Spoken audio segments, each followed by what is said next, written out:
Welcome to the deep dive. I am looking right at you, our resident learner. We are definitely looking at you. Yeah. You already know the grim statistics of the Somme, the mud of Passchendaele. Right, the endless trenches of the Western Front. Exactly.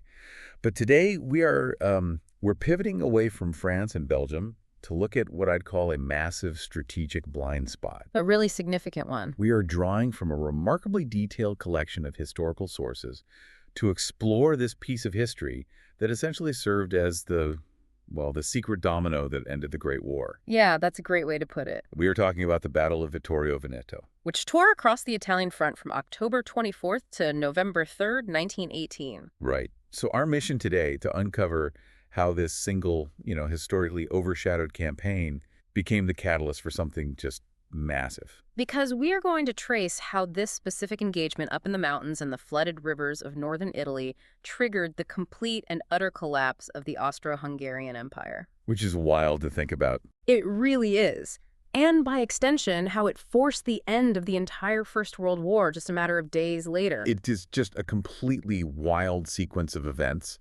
I mean, we are looking at a narrative filled with multinational night raids on a roaring river. Entire empires imploding politically in real time. Yeah, and elite shock troops pushed to the absolute limits of human endurance. But to understand how we get to this dramatic climax, we need to understand the absolute catastrophe that preceded. All right, the context is everything here. Like, how did the Italian military even find itself in a position where a battle like Vittorio Veneto was necessary? Well, to fully appreciate the magnitude of this offensive, we have to look at the staggering losses Italy suffered the previous year. Which were brutal. Beyond brutal. In late 1917, the Italian army experienced a catastrophic defeat at the Battle of Caporetto. Right. And the numbers from our sources are incredibly grim. Italy suffered over 300,000 casualties at Caporetto. 300,000. Yeah. That figure encompasses the dead, the injured, and an enormous number of captured soldiers. I mean, that is a disaster of such scale that it forced a total upheaval in the military hierarchy. Exactly. The Italian Supreme Commander, Luigi Cadorna, was ousted, and he was replaced by General Armando Diaz. Which makes you wonder, how does a commander even begin to stabilize a military that has just absorbed 300,000 casualties? It's a monumental task. Diaz had to completely rewrite the Italian playbook. Right, essentially stopping the bleeding while staring down an enemy that was pushing deep into their territory. So Diaz implemented a strategy known as a defense in depth. Ah, okay. Instead of packing all his men onto a rigid front line where they could be easily obliterated by concentrated enemy artillery, he layered his defensive positions backward. So they can absorb the blow. Exactly. Bending rather than breaking. And he utilized this strategy to finally stabilize the front line around the Piave River. Right. And he proved its effectiveness by surviving a massive Austro-Hungarian offensive at that very river in June of 1918. But after holding that line, Diaz became incredibly cautious. Very cautious. He refused to launch a major counteroffensive until he was absolutely certain his forces were ready to deliver a fatal blow. And the conditions on the ground during that waiting period were just miserable for everyone involved. Unimaginably bad. I mean, it is the autumn of 1918. You have two massive armies staring at each other across the Piave River. But they aren't just fighting each other. No, they're fighting the environment and biology. The sheer scale of the forces gathered there is difficult to conceptualize. It really is. The Allies had amassed 57 infantry divisions. Mostly Italian. Predominantly an Italian force, yes, but heavily bolstered by British and French divisions and even a United States regiment. Wow. And across the water. The Austro-Hungarian army fielded 46 infantry divisions. So you have these massive numbers, but what those raw numbers mask is the physical deterioration of the men on both sides. Because of the disease. Right. Influenza, the deadly 1918 strain, and malaria were tearing through the ranks. The soldiers were exhausted. They were sick. Just standing in the mud waiting for an order that would throw them into the meat grinder. Exactly. Okay, let's unpack this. General Diaz finally finalizes his plan for late October. He does. And the objective is to drive across the Piave River, push toward the town of Vittorio, and literally sever the Austrian armies in half. Right down the middle. But before they can launch the main assault, they have to physically cross the Piave. And we are not talking about a gentle stream here. No, this is a torrential, powerful river swollen by autumn rains. Right. So to even begin the assault, the Allies determine they need to seize a large island situated right in the middle of the river. Known as the Grave di Papadopoli. Grave di Papadopoli. Taking that island was a highly sensitive prelude to the main offensive. Because if they failed here, the entire battle plan would disintegrate before it even started. Right. So the 10th Army, commanded by British Lieutenant General Lord Cavan, was assigned this initial objective. And the strategy dictated that 2 British battalions would assault the northern half of the island. That was the Honorable Artillery Company and the Royal Welsh Fusiliers. Yes. While the Italian 11th Corps would take the south. This operation commenced on the night of October 23rd. Crossing a flooded river in the dead of night, knowing the enemy is heavily fortified on the other side. It sounds like a logistical nightmare. It really does. Who is actually navigating these boats through the dark?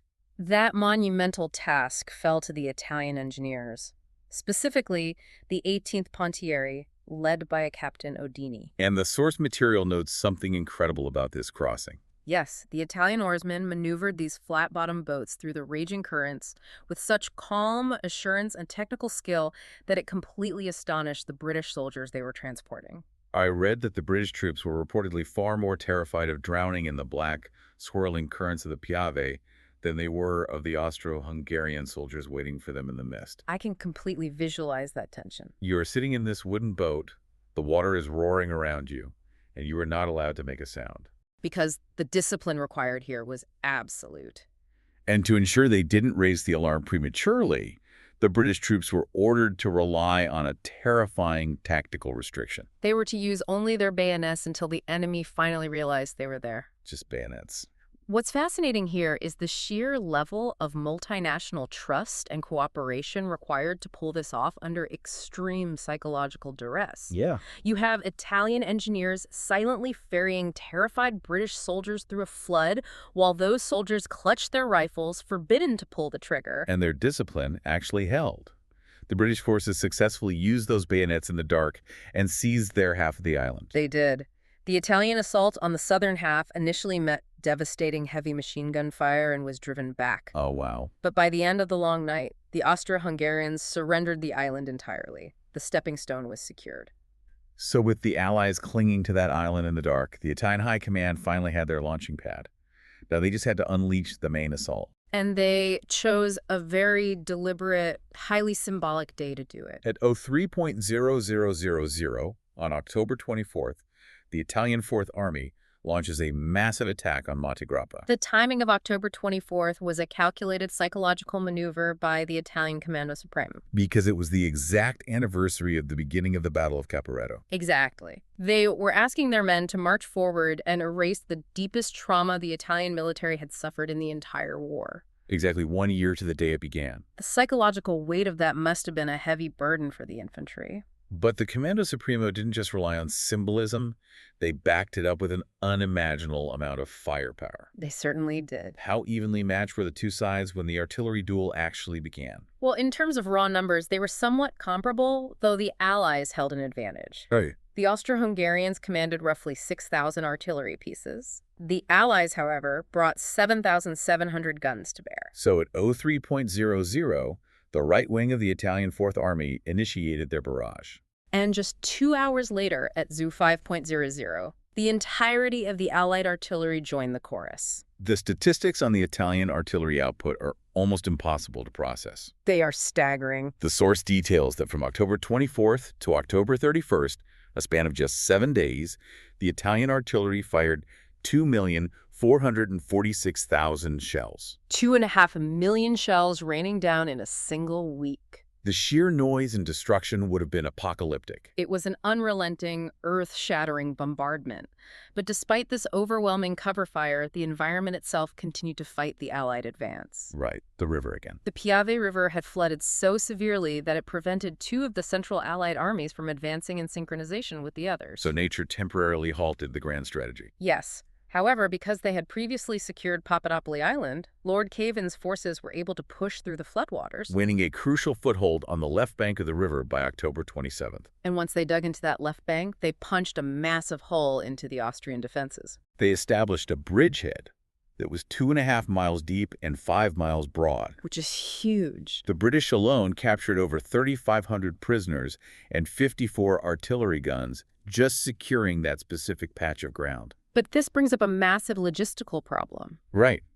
Crossing a flooded river with heavy artillery destroys the few bridges that existed. The physical lines of communication are completely severed. So how did the commanders on the safe side of the river communicate with the thousands of troops who just crossed into enemy territory? When the bridges fall and the telegraph wires snap, you have to send human beings into the water. Here's where it gets really interesting. Oh, this is one of my favorite details. The source introduces us to a specialized unit that sounds like something out of a modern special operations thriller. The Caimani del Piave. The Caimans of the Piave. Yeah, the Caimans were an elite shock unit formulated as a specialized branch of the Arditi Corps. And the Arditi were the Italian army's designated assault troops, known for their highly aggressive tactics.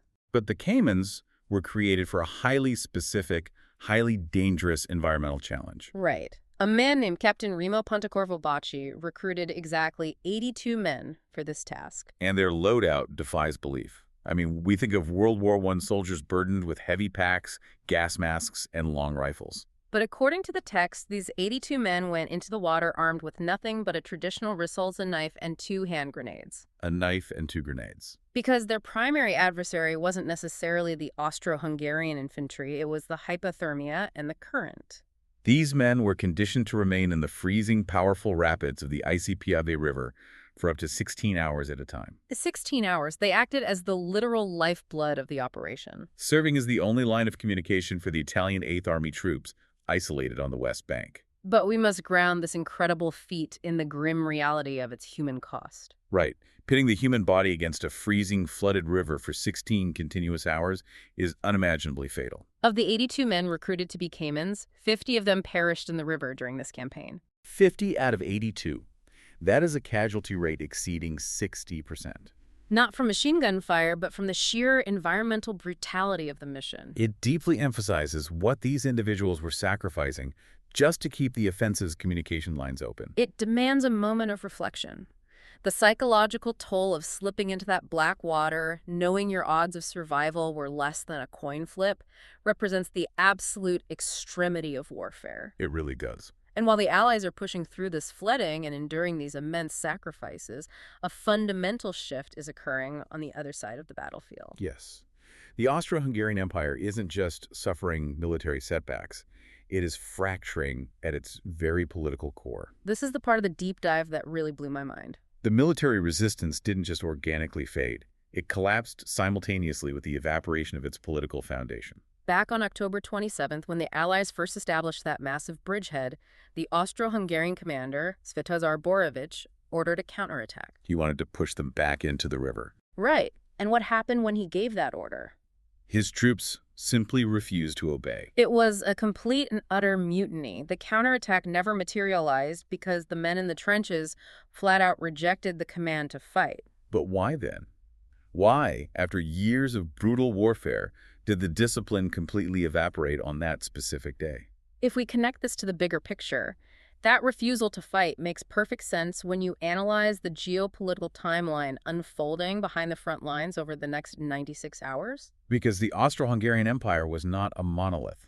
Not at all. It was a complex, multi-ethnic state attempting to hold together a vast array of different nationalities. And the bonds holding them together were dissolving in real time. The timeline reads like a row of massive political dominoes falling one after the other. On October 28th, a group representing the Czechs officially declares Bohemia's independence from Austria-Hungary. And the very next day, October 29th, a council representing the South Slavs proclaims their own independence. And then, on October 31st, the Hungarian parliament officially proclaims their complete withdrawal from the Union. The key takeaway here is that an empire's military cannot outlast its political unity.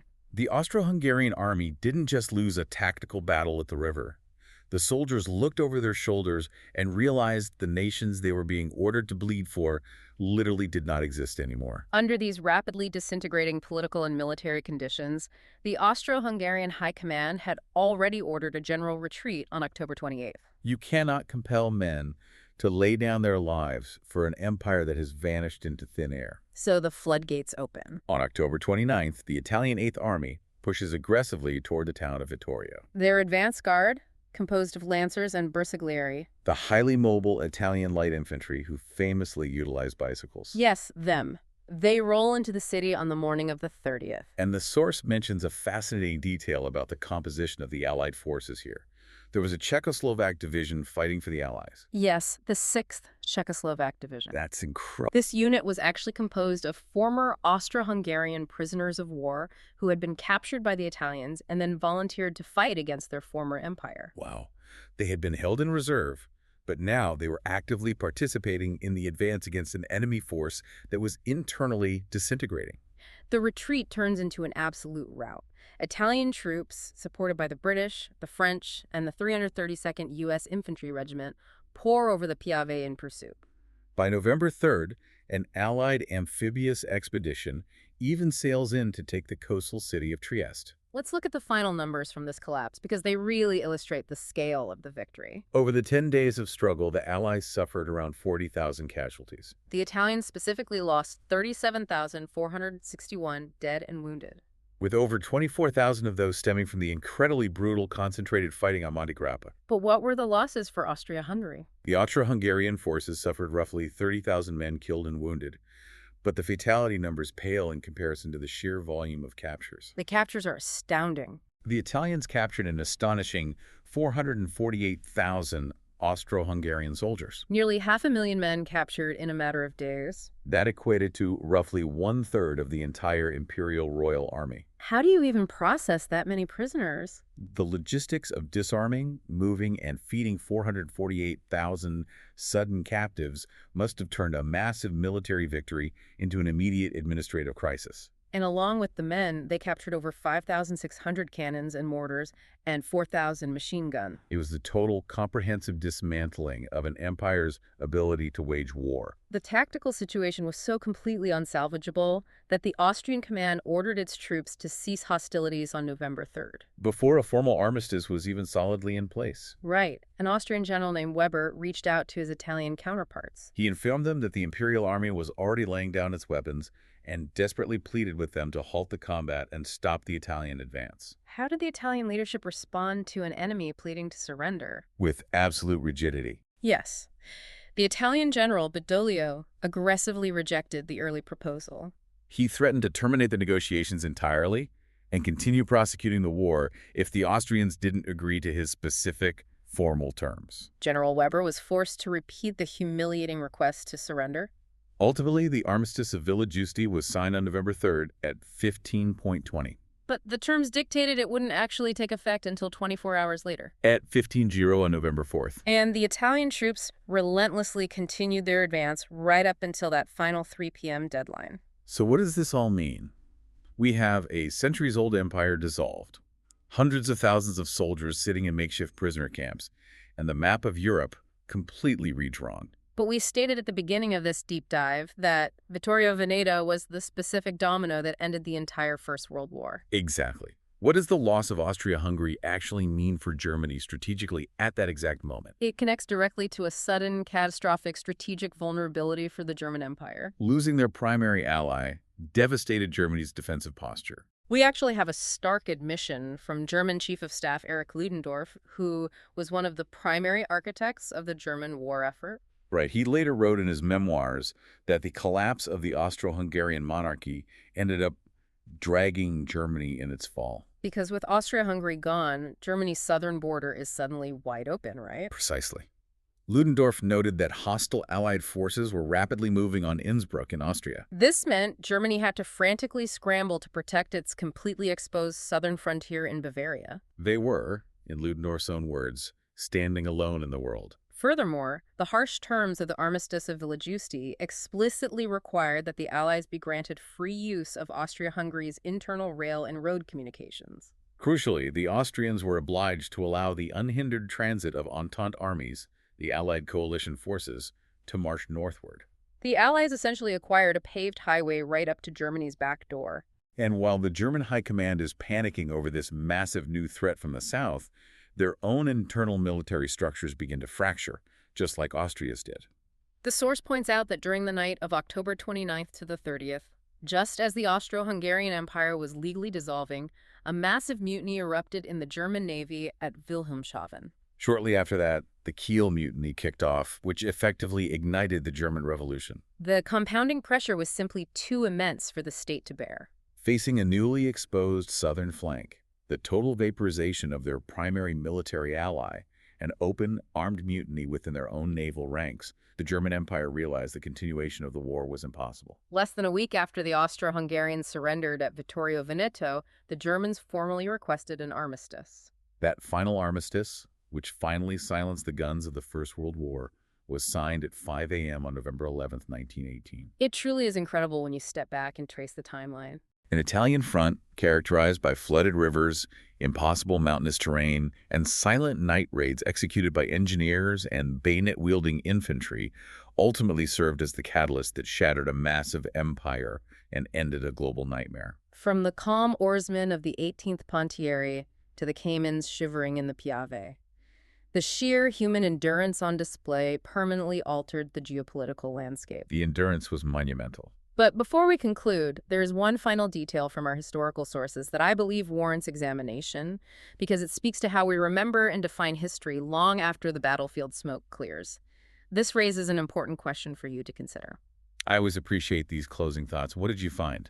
The conflict is recorded in the history books globally as the Battle of Vittorio Veneto. Right. However, when the battle was actually fought in October and November of 1918, the nearby city was simply named Vittorio. It had held that name since 1866, honoring Vittorio Emanuele II, the first monarch of the newly created Kingdom of Italy. If the city was just called Vittorio, where does the Veneto portion of the name originate? Veneto essentially translates to Vittorio in the Veneto region. But the city's name wasn't officially changed to Vittorio Veneto until July 1923. That renaming occurred approximately 9 months after Benito Mussolini and his National Fascist Party had successfully marched on Rome and ascended to power in Italy. That is a fascinating historical footnote. The battle that defined the triumphant end of the Great War for the Italian state was essentially rebranded years later by a completely different political regime. I want to challenge you, our listener, to reflect on that. We objectively analyze these historical facts to understand the tactical movements on the ground, but history is also deeply intertwined with how those facts are packaged, branded, and utilized by future generations. How does the political agenda of a regime, operating years after a conflict has ended, shape the way we remember and even name the very battles that defined an era? That is a profoundly sharp point to end on. The history doesn't stop when the armistice is signed. It merely enters a new phase of being interpreted and leveraged. Well, learner, we hope this deep dive gave you some serious insights today. We took a stack of historical sources and unpacked a hidden turning point of the 20th century. Keep chasing that curiosity, keep asking those deep questions, and never stop looking at the hidden details of history. Because you never know when you'll find the secret domino that changed the world. Thanks for hanging out with us, and we will catch you on the next one.